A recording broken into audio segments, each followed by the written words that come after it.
Most people think they have time. I used to think that too. I thought time was something waiting for me in the future, neatly stacked and ready to be used when I finally slowed down. My name is Ernesto. I am 83 years old, a grandfather of four, and I learned the hardest lesson about time far too late. When I was a young father, I believed responsibility meant sacrifice. I worked long hours at a small accounting office, came home tired, and told myself I was doing the right thing. My son would meet me at the door almost every evening with a toy in his hand, asking if I could play for a few minutes. I can still see his face, hopeful and patient. And almost every time, I would say, "Not now, son. Let me finish this first." I truly believed there would always be another evening.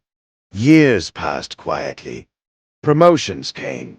Bills were paid. The house got bigger, the car got newer, and my son stopped waiting at the door. I did not notice the change at first.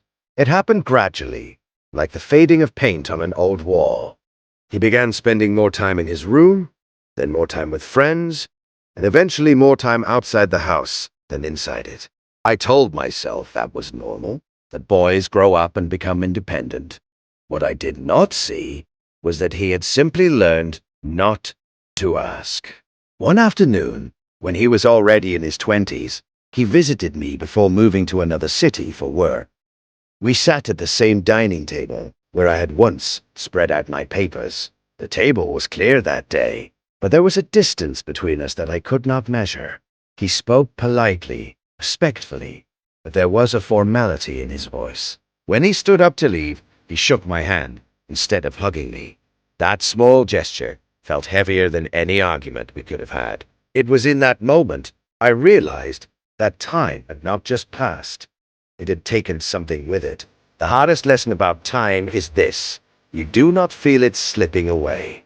It does not make a loud sound when it leaves. It disappears in ordinary days, in small choices, in the decision to finish one more task instead of sitting down for 5 minutes with someone who loves you.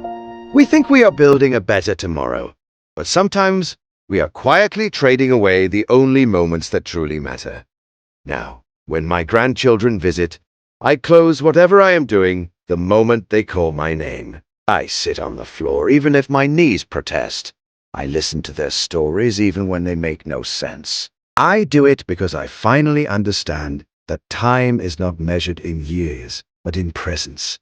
It is measured in whether someone felt you were there. If you are listening to me now, and someone in your life is asking for your attention, do not assume you can give it later. Later is a fragile promise. Sit with them, look at them. Let them remember you as someone who showed up, not someone who is always almost available. I cannot go back and change those evenings at the dining table, but you still can. And that is why I am telling you this, not to make you feel guilty, but to remind you gently that the clock moves whether we notice it or not. The hardest lesson about time is that once it teaches you, the price has already been paid. So if you are listening, wake up before it's your heart. If this, follow, subscribe, and share because someone out there needs to hear this too.